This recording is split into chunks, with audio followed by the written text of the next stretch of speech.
Bonjour, welcome to, again, Cuisine de Michel. I am Michelle, and this time we're going to do a baking recipe. We're going to make vanilla sugar cookies. This recipe comes from McCormick.com's website. They're not sponsoring me or anything like that. This is just my choice on a recipe to try. I've never made this one before, but we love cookies around here, so I thought it would be a great thing to try today. So we're starting out with, I've already measured out the flour. The flour is 2 3/4 cups. I like to measure mine in ounces, so this is actually 11.68 ounces, all-purpose flour. Then we're going to be adding in 2 teaspoons of cream of tartar. Since we're baking, I'm going to level this. The other ingredients, I usually just shake it to level, but when we're baking, that's more precise. We definitely want to level.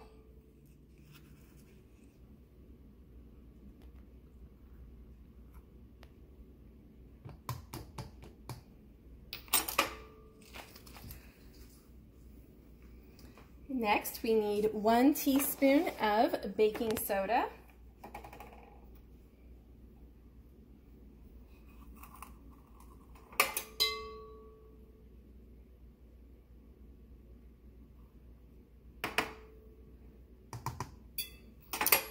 And our last dry ingredient is 1/2 teaspoon of salt. So I'm going to measure over the sink so that I don't make a mess.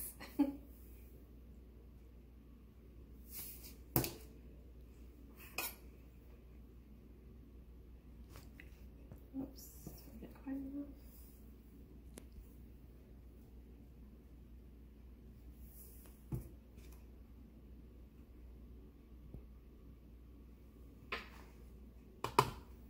We're going to combine all of these together. Just give it a quick stir to combine. Doesn't have to be super totally combined because it's going to get combined in the mixture later. Anyway, we're going to set this aside.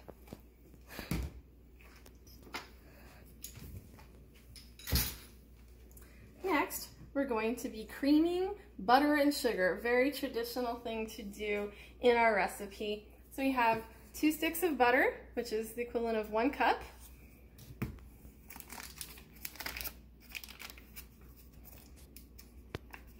And of course, this is at room temperature, so it's nice and soft.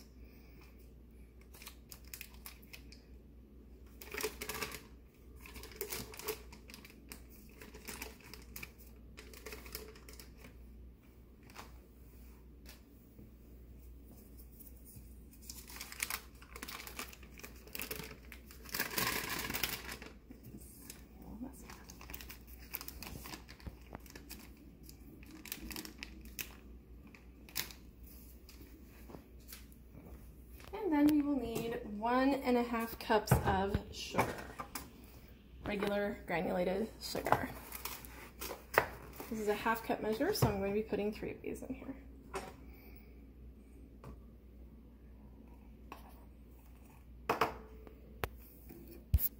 Sorry, cameraman. Just bumped my cameraman with my elbow by accident. Did not mean to do that.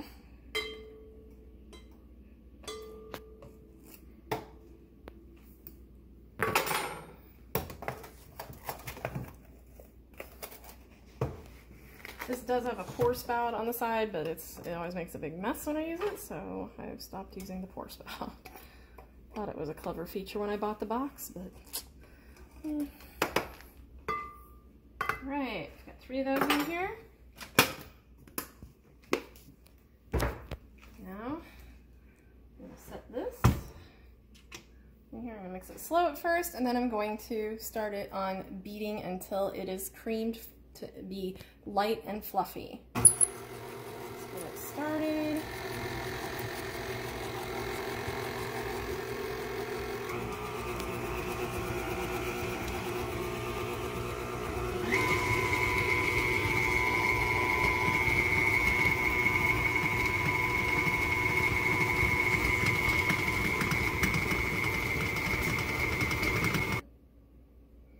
As you can see now, the mixture has become light and fluffy. So we're gonna go to the next step, which is to add 2 large eggs, which I've explained before that I always break my eggs into a separate container to make sure they're good and check for, just in case I would get a shell or anything like that. Oh, that one looks great.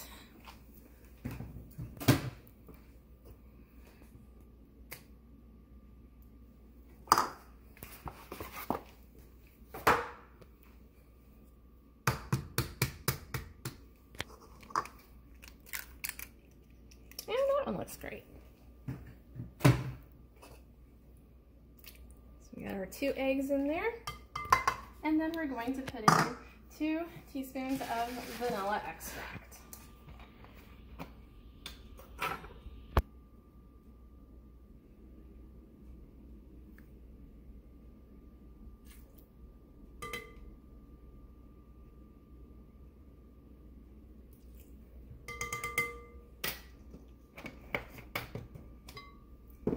And we're going to set this up so we can mix it together. Slow it first.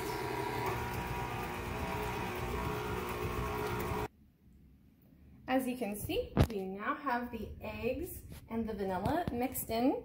It's nice and fluffy still yet. Give me a shot of that, would you? Very good. So now we're going to mix in the dry mixture that we had set aside from before. We're going to mix in a little at a time. We don't need to overwhelm the mixture.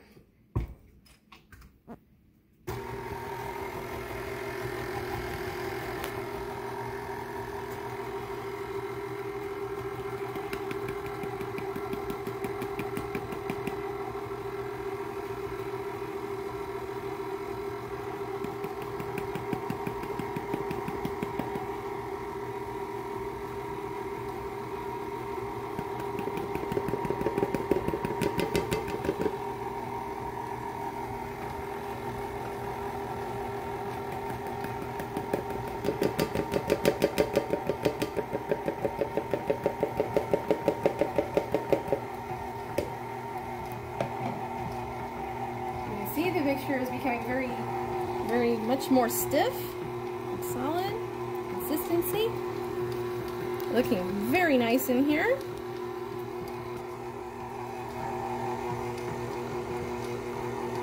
Alright, so we'll stop that. I'm going to mix it just a little bit more by hand, and then I'm going to put it into the refrigerator for 2 hours. So we'll come back in 2 hours and complete the baking process.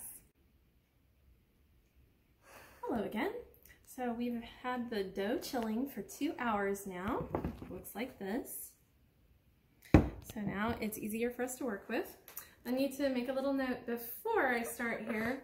If you see my hands on camera and you think that the tips look a little bit pink, there's a reason for this. It's because I was dyeing this sugar. We're going to be coating these in sugar.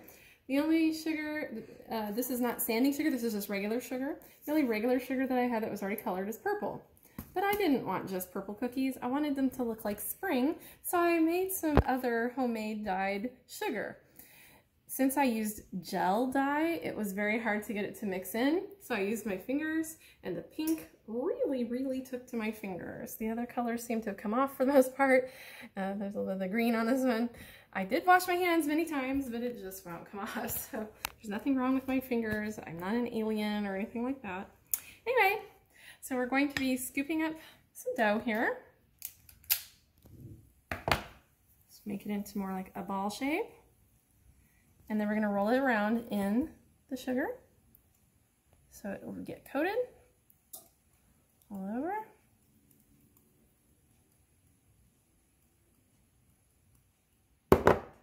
Once we have it coated really good, we'll be placing it on the baking sheet. It did not say in the recipe to coat the baking sheet with parchment or anything else, so I'm assuming we don't need that. We'll see what happens after we bake them. We might want future batches to have it, we don't know. So I'm just going to do this for all of the colors. I want to have lots of colorful things here. And I'll be placing them 2 inches apart at least It's probably more like closer to 3. Yeah, it's more like 3 inches apart. But anyway, I'm going to be doing that, and we'll rejoin in just a moment.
Okay, so now I've got all of these ready on the baking sheet. I'm going to be putting it in the oven. The oven is set to 400 degrees Fahrenheit, obviously.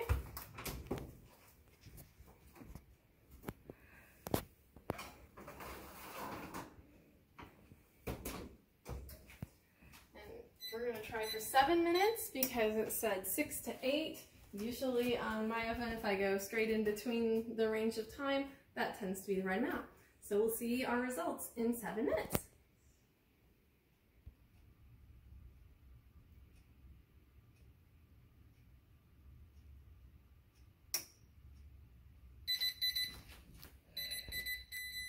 Okay, I actually ended up adding 1 more minute. It has been 8 minutes now, so we're going to check on these, see how they are.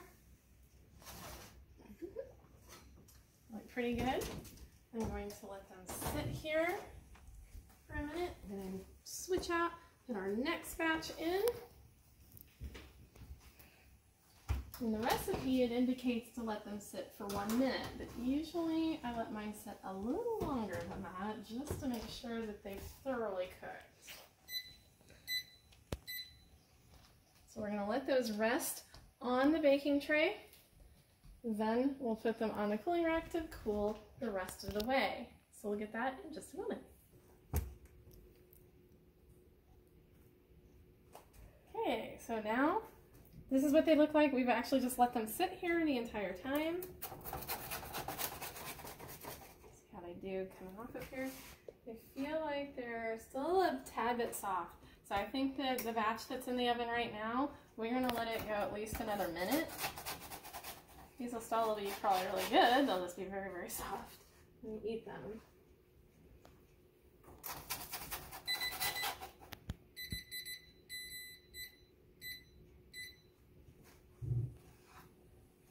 They do look very yummy. They are sticking a little bit, so I think that if I were making these again, I'd probably go with parchment because this is a non-stick sheet and still wanting to really take these. So, lessons learned. And we'll put them over here on the cooling rack, and then we'll get our final shot of all the cookies once they're plated.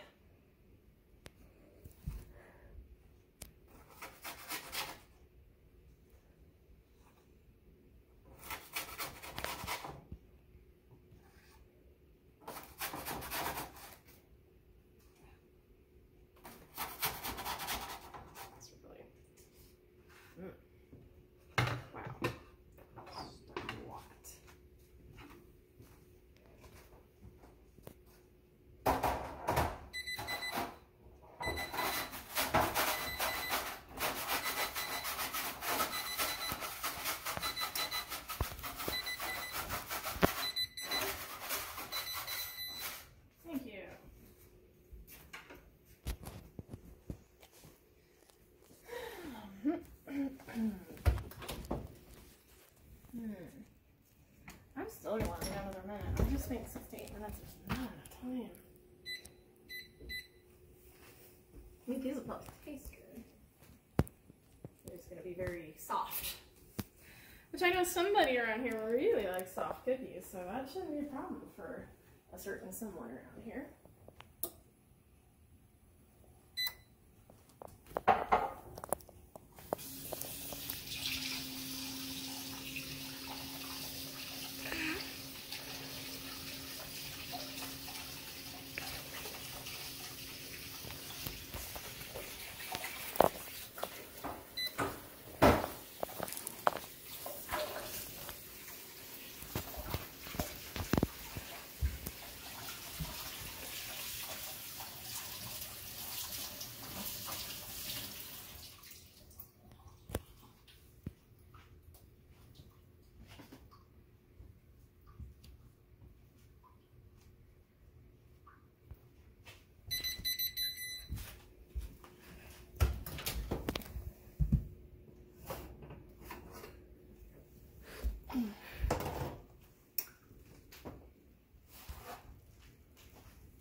And here I present to you our final product.